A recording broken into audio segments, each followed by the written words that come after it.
Être vrai, mes chers frères et sœurs, c'est de vivre en communion réelle avec notre Seigneur Jésus-Christ, communier au mystère de sa vie, y prendre part en conformant complètement notre vie à la sienne. Dans la liturgie, toutes nos belles fêtes religieuses nous font revivre les différentes phases de la vie du Seigneur. Au temps de Noël, nous contemplons les mystères de l'incarnation, de l'enfance de Jésus. Durant la Semaine sainte, nous voyons notre Seigneur dans sa douloureuse passion. Et durant le temps pascal, nous fêtons la grande victoire de Jésus sur la mort elle-même par sa glorieuse résurrection, palme que récoltera un jour tous ceux qui marchent sur les traces du Christ. Car ceux que d'avance Dieu a discernés, il les a aussi prédestinés à reproduire l'image de son Fils, afin qu'il soit l'aîné d'une multitude de frères. Tous ces moments sont très beaux, riches en méditation. Ils nous aident grandement à approfondir notre foi, à éprouver un amour toujours plus fort pour Dieu. Et voilà bien le but, il faut vivre notre foi en vérité, c'est-à-dire reproduire la vie et la passion du Christ dans nos propres existences. Non, je n'ai rien voulu savoir parmi vous, sinon Jésus-Christ et Jésus-Christ crucifié, nous disait saint Paul. Oui, les célébrations sont magnifiques, les méditations sont profondes, mais ensuite, il faut devenir nous-mêmes de bons ambassadeurs du Fils. Comme le dit l'apôtre des Nations, ce n'est plus moi qui vis, mais le Christ qui vit en moi. Vous savez, Dieu ne se trompe pas et ne se trompera jamais. Alors, s'il vit en nous, nous ne pouvons pas être trompés. Il est le chemin infaillible, et alors nous sommes dans l'unité du Saint-Esprit avec tous nos frères et sœurs qui vivent également de Jésus-Christ. Mais il faut bien comprendre, il ne vit pas en nous sous n'importe quelle condition, et voilà bien tout l'enjeu. Il faut être humble pour le trouver, ce chemin, et y demeurer. Autrement, ce n'est pas lui qui nous trompe, mais nous nous trompons nous-mêmes dans nos illusions grotesques et notre orgueil. Il ne faut pas craindre de se regarder en face. Un homme peut se faire croire qu'il sert Dieu parce qu'il porte une belle croix dans le cou, il connaît des notions avancées de catéchisme, il va à la messe, il prend tous ses sacrements, et voilà, il se croit un grand serviteur de Dieu. Bien sûr, ces choses sont bonnes, très bonnes, mais n'oublions pas ce que le Seigneur nous dit dans l'Évangile. Ce n'est pas en me disant « Seigneur, Seigneur » qu'on entrera dans le royaume de Dieu, mais c'est en faisant la volonté de mon Père qui est dans les cieux. Mais quelle est donc cette volonté du Père dans les cieux? Oui, Jésus-Christ a fondé son Église. Certainement, il veut que nous y entrions. Mais pour commencer à faire sa volonté, il faut d'abord le considérer avant toute chose. Il faut tout lui donner, être disposé à tout souffrir sans aucune restriction, si tel devait être son bon plaisir. Être prêt à verser jusqu'à la dernière goutte de notre sang, comme les martyrs, si ça devait être nécessaire pour la gloire de son nom. Voilà la disposition de ceux qui sont de la famille du Seigneur. Qui peut dire le contraire? Quiconque fait la volonté de mon Père qui est aux cieux, celui-là m'est un frère et une sœur et une mère. Nous avons tous intérêt à se regarder pour voir si nous en sommes vraiment là. Parce que c'est pas devant les hommes qu'on fait ça. Sur YouTube et Facebook, c'est facile. On dénonce quelques hérésies, on publie quelques textes de l'Église et on croit faire partie des justes. Mais c'est devant Dieu qu'on examine notre conscience. Et devant sa lumière, qu'en est-il vraiment? Voyez cette parole du Maître. Si quelqu'un vient à moi sans haïr son père, sa mère, sa femme, ses enfants, ses frères, ses sœurs, et jusqu'à sa propre vie, il ne peut être mon disciple. Quiconque parmi vous ne renonce pas à tous ses biens ne peut être mon disciple.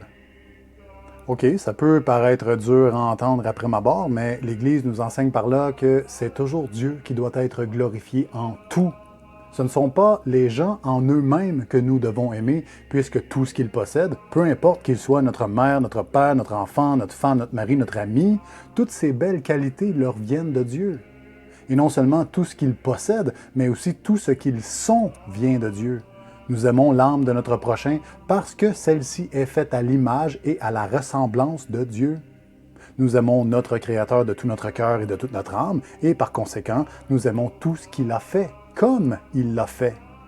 Nous avons confiance en la providence divine qui s'exprime à travers ceux qui nous entourent, amis comme ennemis, peut-être même surtout les ennemis. Mais voici, je vous le dis, aimez vos ennemis.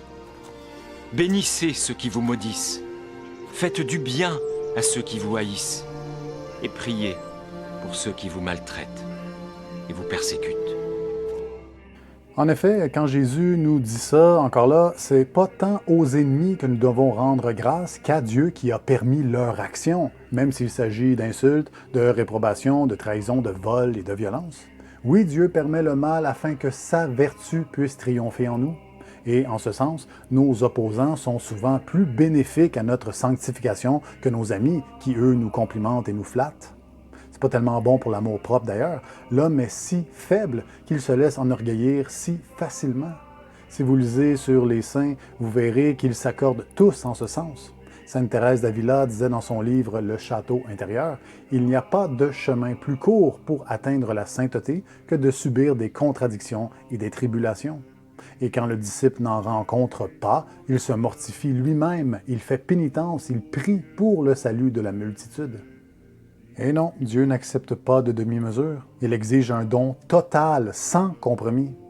Vous voyez, suivre Jésus, imiter sa conduite de toute notre volonté, c'est bien à ça que doit nous conduire la contemplation des mystères de sa vie. Quiconque ne porte pas sa croix et ne vient pas derrière moi ne peut être mon disciple, disait-il. Toutes nos méditations, toutes les belles messes et toutes les prières seraient bien vaines si elles n'aboutissaient pas éventuellement à des fruits de sainteté. Notre religion en serait une de superficie, au mieux seulement intellectuelle, sans véritable vie spirituelle, surnaturelle. Jésus pourrait alors nous dire « Vous pliez devant la lettre de la loi et vous trahissez le cœur de la loi. Justice, miséricorde, fidélité. Vous ressemblez à des sépulcres blanchis qui paraissent beaux au dehors, mais qui au-dedans sont pleins d'ossements, de morts et de toutes espèces d'impuretés. » Ce sont surtout des actes que le bon Dieu attend de nous, que nous mettions en pratique ces enseignements.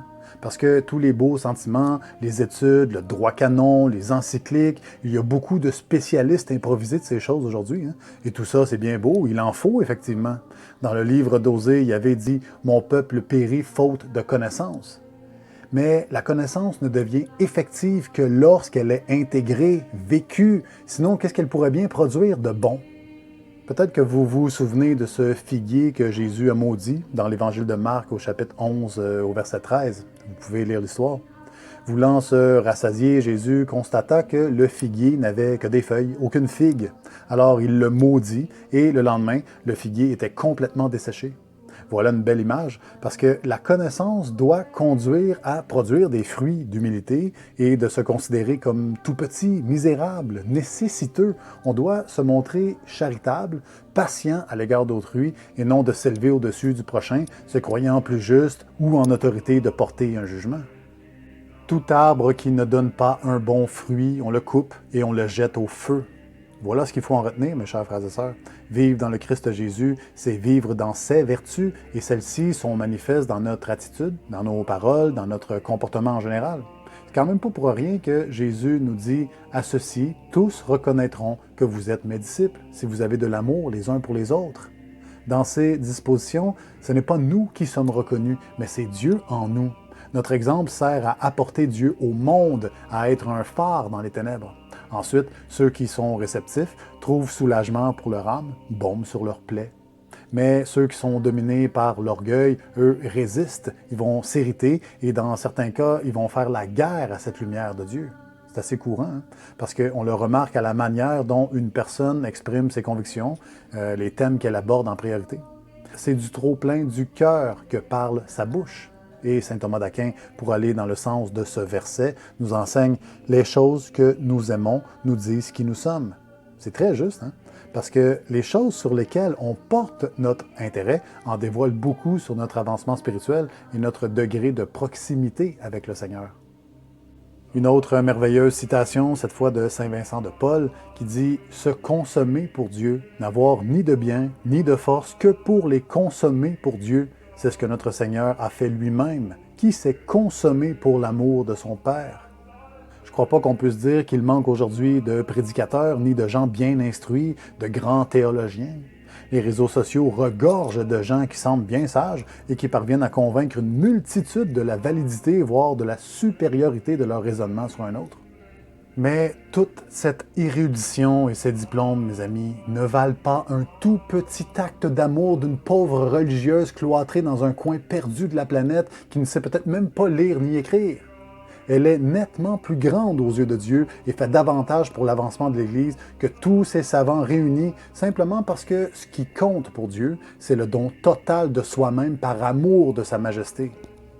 Le ciel spirituel, dit saint Bernard, qui est l'âme bienheureuse, vraie demeure du Seigneur, doit avoir pour parure le soleil, la lune et les étoiles, c'est-à-dire l'ensemble des vertus. Dans notre foi, on connaît tout un tas de grands saints qui ne connaissaient pas grand-chose et pourtant leur ignorance ne les a pas empêchés de devenir saints. Ils avaient l'essentiel, ils servaient le bon Dieu dans chacun des aspects de leur vie et donnaient tout pour lui. Voilà ce que c'est d'être en vérité. Si on n'aspire pas à ceci, on peut bien se déclarer de la bonne faction catholique, se croire plus valide qu'ailleurs, mais nous ne sommes que des farceurs et des hypocrites, point barre, n'en déplaise aux parvenus. Si votre justice ne surpasse pas celle des scribes et des pharisiens, vous n'entrerez pas dans le royaume des cieux. Le respect de la tradition, des rites de toujours, bien sûr que c'est important. Et oui, il faut défendre l'héritage de nos pères et de nos saints face à tous ces modernistes lucifériens qui sont en train de tout détruire. Mais tout ça ne devient que du théâtre si dès qu'on sort de la chapelle, il n'y a pas de service de Dieu en vérité. C'est zéro. Vous pouvez bien ajouter 10 zéros à côté du premier zéro et vous verrez, le résultat sera toujours zéro. Il faut mettre un chiffre devant le zéro pour donner une valeur au nombre. Et ce chiffre, c'est notre Seigneur Jésus-Christ, premier servi. Il est l'ultime constante dans tout l'univers et c'est pourquoi sa seule parole ne passe pas. Mes chers amis, il faut vivre la foi du fond du cœur avec tout notre esprit. Le royaume de Dieu ne vient pas de manière à frapper les regards. On ne dira point « il est ici » ou « il est là », car voyez, le royaume de Dieu est au milieu de vous. Le Seigneur ne demande pas du spectaculaire ou du sensationnel, mais de la simplicité, de la pauvreté. Il veut du vrai, il veut de la réalité, pas des prétentions. Il veut d'authentiques serviteurs de Dieu dans toute la plénitude du mot, des disciples qui vivent dans le mépris du monde et d'eux-mêmes, des fidèles qui portent la croix dignement et qui se mortifient pour que la multitude des âmes puisse revenir vers Dieu. Voilà ce que Dieu veut, mes chers frères et sœurs. Voilà de quoi sont faits les apôtres des derniers temps. C'est à l'intérieur qu'il faut le faire, le nettoyage, le ménage. Elle est là, la corruption. Sinon, on peut bien soigner tout l'extérieur, mais ça ne changera rien. Jésus le laisse savoir clairement ici. Vous voilà bien, vous, les pharisiens, l'extérieur de la coupe et du plat, vous le purifiez, alors que votre intérieur à vous est plein de rapine et de méchanceté. Insensé, celui qui a fait l'extérieur n'a-t-il pas fait aussi l'intérieur? Oui, on connaît toutes ces choses en théorie, mais est-ce qu'on les vit? Le Seigneur le dit bien, faites ceci et vous vivrez. À partir de là, beaucoup se demandent, mais comment vivre ainsi? Comment être disposé à tout souffrir pour le Christ, verser notre sang, tout abandonner? Comment savoir si je serais vraiment capable de faire ça? Eh bien, c'est pas moi qui peux vous le dire, là. Mais Jésus, lui, nous l'indique très simplement. La vérité est toujours simple. Il dit « Qui est fidèle en très peu de choses est fidèle aussi en beaucoup. Et qui est malhonnête en très peu est malhonnête aussi en beaucoup. » Vous voyez, c'est une assurance de Dieu. À partir de là, il faut avoir la foi. Si demain le Seigneur vous demandait de mourir dévoré par des lions dans une arène pour son amour, comme les martyrs, vous pouvez être certain qu'il vous donnera aussi la grâce surnaturelle requise pour tout endurer. En ce qui vous concerne, il faut être fidèle dans les petites choses de votre vie. Si on a du mal à supporter une petite contradiction, qu'on ne cesse de se plaindre au moindre désagrément, qu'on crie à l'injustice dès qu'une personne nous manque un petit peu de respect, il ne faut pas s'imaginer qu'on sera de grands héros dans les tribulations importantes pour la foi et la restauration de l'Église. Il ne faut pas se leurrer. Et puis, de toute façon, Dieu ne nous demande pas généralement des exploits remarquables ou de s'illustrer de manière particulière. Personnellement, j'aime bien me souvenir de l'exemple de Sainte Thérèse de l'Enfant Jésus, ignorée de tous. De son vivant, personne ne savait que dans le Carmel de Lisieux, en France, il y avait une toute petite religieuse qui deviendrait plus tard la plus grande sainte contemporaine. Même les sœurs qui partageaient son existence misérable l'ignoraient. Ces dernières ne savaient même pas quel hommage lui rendre à sa mort, imaginez. Pourtant, cette simple religieuse s'immolait pour Dieu constamment, avec tout l'amour de son cœur, traînant son corps débile, malade, qui déclinait chaque jour à petit feu. Elle disait « Je ne veux plus rien que l'oubli ». Non pas le mépris, les injures, ça serait trop glorieux pour le grain de sable que je suis. Car si on méprisait ce grain de sable, c'est qu'on le verrait, qu'on y penserait. Je veux être oublié, et non seulement des créatures, mais aussi de moi-même, afin de n'avoir plus aucun désir que celui d'aimer le bon Dieu. Qui pense encore comme ça aujourd'hui? Voyez, elle qui ne voulait même pas qu'on la considère, maintenant elle est l'inspiration de millions d'âmes catholiques à travers le monde. Elle est un exemple de vertu, de sainteté par excellence et surtout de pauvreté, de charité, d'humilité. Vous savez, cette vertu qu'on déteste tant de nos jours. Mais qu'est-ce que ce siècle pourrait bien comprendre à ces choses? Lui qui n'aspire qu'à la gloire, au succès, à la renommée. D'où vient ce besoin maladif d'être reconnu à tout prix et de sacrifier au passage la dignité de l'âme pour des vanités pitoyables? Mais Thérèse, elle, qui était si minuscule, vierge, modeste, est maintenant glorifiée dans les cieux et sur terre. Quiconque s'élève sera abaissé, et celui qui s'abaisse sera élevé. Et si elle fut autant élevée, c'est en raison de sa pratique, de sa vie intérieure fervente. Elle s'est nourrie du Christ, et nous aussi, nous devons faire la même chose. Le chrétien doit envoyer le message aux gens qui vivent du monde. J'ai à manger un aliment que vous ne connaissez pas. Ma nourriture est de faire la volonté de celui qui m'a envoyé et de mener son œuvre à bonne fin. Et dans cette optique, à tout moment, Dieu ordonne ou permet des choses pour voir comment on va se comporter, voir si on fera sa volonté ou non. Il nous essaye, il nous passe au test et toujours dans des moments inattendus, d'une manière insoupçonnée, comme il le dit si bien. Tenez-vous prêts, car c'est à l'heure que vous ne pensez pas que le Fils de l'homme viendra. Cette parole, vous savez, ne se réfère pas seulement à la parousie, mais à tout moment, la Providence intervient par l'entremise d'une difficulté, un retard, une mésentente, un petit conflit, une maladie. Elle nous donne l'occasion de se sanctifier, de manifester les vertus, la force du Christ, pourvu qu'on accepte de se référer à lui, bien sûr. Toutes ces choses concourent au bien pour ceux qui aiment Dieu. Mais, encore une fois, il ne faut pas pleurnicher et se rebeller à la moindre contrariété, mais toujours la saisir comme une opportunité d'aimer le Seigneur en vérité. Voilà les petites choses dans lesquelles il faut d'abord être fidèle avant d'affronter de grandes tribulations ou de s'ériger en grand défenseur de l'Église.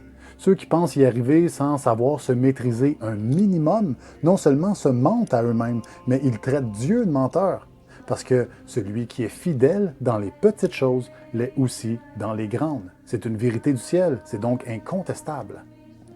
La bienheureuse Mélanie Calvat affirme « Les humiliations, les contradictions, les persécutions, les dérisions ne manquent pas aux apôtres de la vérité, mais leur confiance en Dieu, leur vie mortifiée et pénitente, unie à la prière, leur servent de rempart, et Marie étant avec eux, ils sont toujours victorieux. » Oui, avec Dieu, notre sort est assuré, il n'y a aucun doute à avoir là-dessus, mais sans Dieu, combien nous sommes misérables.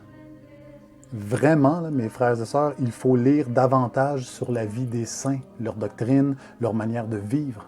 À mon avis, on n'a pas besoin de plus d'hommes versés dans les subtilités de la lettre, mais ce sont des serviteurs de Dieu qu'on a besoin, qui sont simples, humbles, charitables et vrais. En plus, ce n'est pas les exemples qui nous font défaut, parce qu'on a un saint au calendrier tous les jours de l'année. Prenez maintenant Saint Charbel, par exemple, mort à peine 1 an après Sainte Thérèse au Liban. Tout aussi inconnu au monde que sa consoeur de France, il vivait dans un petit ermitage isolé. Il donnait les derniers sacrements aux mourants, il faisait des sépultures. Il était bien loin du grand prédicateur assis sur la chaire de Notre-Dame de Paris. Bien au contraire, il vivait misérable, vêtu de haillons, dans la pauvreté et les privations les plus extrêmes. Mais lui aussi s'immolait tous les jours pour Dieu, atteint de la folie de la croix. Et aujourd'hui, son rayonnement de sainteté touche la terre entière. C'est bien la preuve que la seule sainteté d'un homme peut avoir un impact surnaturel sur l'ensemble. Mais qui croit encore au surnaturel? On affirme parfois qu'on y croit, mais qu'est-ce qu'on fait réellement dans ce sens? Est-ce qu'on fait notre chapelet, par exemple? Est-ce qu'on fait des sacrifices? Est-ce qu'on fait pénitence? Est-ce qu'on prie pour ceux qui sont égarés, qui ont perdu la foi? Parce que c'est ça le surnaturel, mes frères et sœurs. Il ne faut pas seulement dire « moi je crois en l'action divine, à l'invisible ». Il faut agir avec les outils que le ciel nous donne. On affirme vouloir se battre pour l'Église, préserver ses valeurs. Eh bien, soyons saints, incarnons les valeurs en vérité. C'est à ceux qui aspirent à la sainteté que Dieu donne la victoire. Ce sont les saints qui tiennent l'Église et qui propagent la foi, pas ceux qui disent « Seigneur, n'avons-nous pas prophétisé par ton nom? N'avons-nous pas chassé des démons par ton nom? Et n'avons-nous pas fait beaucoup de miracles par ton nom? Alors je leur dirai ouvertement, je ne vous ai jamais connus. Retirez-vous de moi, vous qui commettez l'iniquité. » On voit bien qu'il ne s'agit pas seulement de se croire dans le bon camp. C'est rien pour Dieu si on ne s'efforce pas de mettre en pratique, au moins dans les petites choses de notre vie. Considérez comment les âmes bénies se sont épuisées pour le bon Dieu. Saint Augustin prévenait « Aussitôt qu'on dit « c'est assez », c'en est fait. Nous sommes perdus. Dieu nous a donné jusqu'à la dernière goutte de son sang par amour et il espère que ses enfants feront preuve d'une générosité semblable. De la mesure dont vous mesurez, on mesurera pour vous. Jusqu'où va donc notre mesure, mes frères et sœurs? À quel degré on se donne pour le Seigneur? C'est pourquoi quiconque entend ces paroles que je dis et les met en pratique sera semblable à un homme prudent qui a bâti sa maison sur le roc. La pluie est tombée, les torrents sont venus, les vents ont soufflé et se sont jetés contre cette maison. Elle n'est point tombée, parce qu'elle était fondée sur le roc. Mais chose certaine, Jésus-Christ, lui, n'a rien ménagé pour nous sauver. Pensez-y un peu, là. Chacun de ses actes avait une portée de mérite infinie. Il aurait sans doute pu nous sauver par la simple cicatrice de sa circoncision, les quelques petites saintes gouttes de sang versées à ce moment-là. Mais non, il a donné encore plus pour nous enseigner la bonne conduite d'un habitant du ciel. Il s'est montré obéissant et il a accepté de subir la plus terrible passion qui soit. Il a pris le pire chemin, parce que ce qui était suffisant à sa divinité n'était pas suffisant pour son amour. Il nous a montré qu'en amour, on ne calcule pas, on n'économise rien, mais on se donne tout entier. Il n'y a pas de plus grand amour que de donner sa vie pour ses amis. Et on comprend bien que dans le vrai amour, si on est disposé à se sacrifier, c'est qu'on ne veut rien pour nous-mêmes, sinon l'unique gloire de Dieu. Seulement, par sa nature pécheresse, l'homme cherche souvent son propre profit, parfois malgré lui. Vous savez, dès que dans ses actions, l'homme veut retirer, consciemment ou non, une petite gloriole insignifiante de ce qu'il fait, il risque de tout gâcher. Saint Louis-Marie Grignon de Montfort, dans une phrase de sa prière prophétique pour les apôtres des derniers temps, mentionnait « Si l'homme y met du sien, il gâtera tout ». Dans toutes nos activités, surtout celles qu'on prétend accomplir pour le Seigneur, pour son Église, il faut se surveiller. Veiller au moindre petit sursaut de cet amour-propre, parce qu'il s'agit vraiment d'un ver rongeur qui peut pervertir les meilleures actions, en faire des abominations aux yeux du Seigneur. N'accordez rien à l'esprit de parti, rien à la vaine gloire, mais que chacun, par l'humilité, estime les autres supérieurs à soi. Ne recherchez pas chacun vos propres intérêts, mais plutôt que chacun songe à ceux des autres. Les pères du désert accordaient une importance capitale à la destruction de l'amour-propre. Je vous invite à lire sur eux, d'ailleurs, c'est fort intéressant. Quand ils discernaient la vaine gloire chez un individu, aussi petite et insignifiante pouvait-elle paraître, il devenait carrément impitoyable.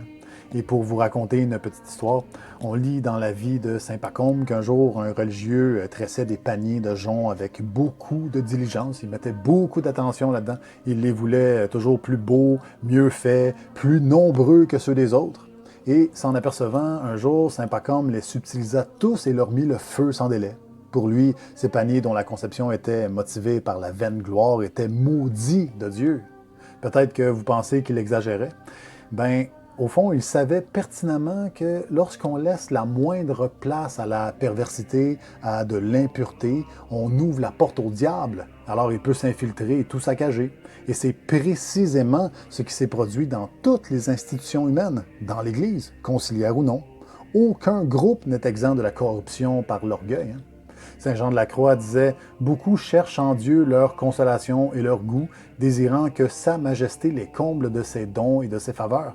mais combien le nombre est petit de ceux qui prétendent lui plaire et lui donner quelque chose à leurs dépens, mettant de côté leurs propres intérêts. C'est bien pourquoi le fait de prendre conscience que nous ne sommes rien, en venir à souhaiter l'abaissement, le renoncement, pour que Dieu seul soit glorifié, représente bien la meilleure protection contre l'ego qui soit. Mais encore, ça doit être sincère et réel, parce qu'on peut bien dire « Moi, je ne suis qu'un pauvre pécheur ». C'est facile, on le répète à chaque « Je vous salue Marie », ça paraît bien, on a l'air très humble.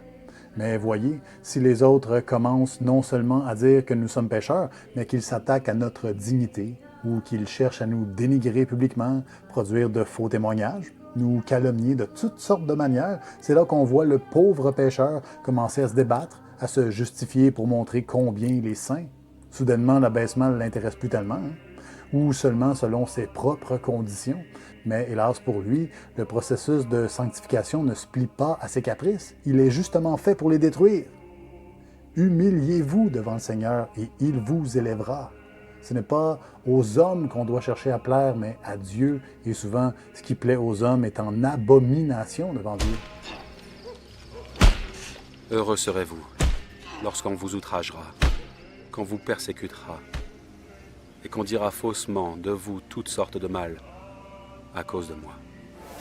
Réjouissez-vous et soyez dans l'allégresse, parce que votre récompense sera grande dans les cieux. Car c'est ainsi qu'on a persécuté les prophètes qui ont été avant vous. Vous êtes le sel de la terre. Mais si le sel perd sa saveur, avec quoi la lui rendra-t-on? Il ne sert plus qu'à être jeté dehors et foulé aux pieds par les hommes. Vous êtes la lumière du monde. Une ville située sur une montagne ne peut être cachée. Et on n'allume pas une lampe pour la mettre sous le boisseau, mais on la met sur le chandelier. Et elle éclaire tous ceux qui sont dans la maison. Il faut être fort pour servir le Seigneur, fort en esprit et en vérité. Donc, être bien enraciné dans le Christ. Il faut être capable d'en encaisser des coups. Il ne faut pas être impressionnable, sinon on va être renversé au premier vent. Si on veut tenir fermement malgré toutes les tempêtes, il faut approfondir nos racines dans la terre de l'humilité, mes frères. Celui qui possède rien en ce monde, pas même d'amour propre, ne peut rien perdre de plus. Et celui qui possède le Seigneur possède tout. Ma grâce te suffit, car la puissance se déploie dans la faiblesse. C'est donc de grand cœur que je me glorifierai surtout dans mes faiblesses, afin que repose sur moi la puissance du Christ. C'est pourquoi je me complais dans les faiblesses, dans les outrages, dans les détresses, dans les persécutions et les angoisses endurées pour le Christ, car lorsque je suis faible, c'est alors que je suis fort. Plus le vent est fort, plus les épreuves sont grandes, plus nous devons être humbles et pauvres, parce que c'est pas nous qui tient bon, mais Jésus-Christ en nous. Mais encore une fois, il faut le répéter, c'est en étant fidèles dans les petites choses que Dieu nous fortifie pour les grandes. Notre Seigneur a bien dit, « En vérité, je vous le dis, celui qui croit en moi fera lui aussi les œuvres que je fais, et il en fera même de plus grandes. » Il faut donc toujours garder nos vertus théologales bien vivantes, foi, espérance et charité, et garder en tête que notre religion en est une de pratique, et non seulement de lettres ou de principes. Il faut la vivre, notre foi, la vivre en vérité, mes chers frères et sœurs, non en faux semblant, en vérité. Vous comprenez maintenant cette parole? Mais l'heure vient, et c'est maintenant, où les véritables adorateurs adoreront le Père en esprit et en vérité, car tels sont les adorateurs que cherche le Père. Soyons vrais, mes chers frères et sœurs, de vrais serviteurs de Dieu. C'est bien tout ce qui effraie le diable de toute façon, sinon il s'en moque éperdument.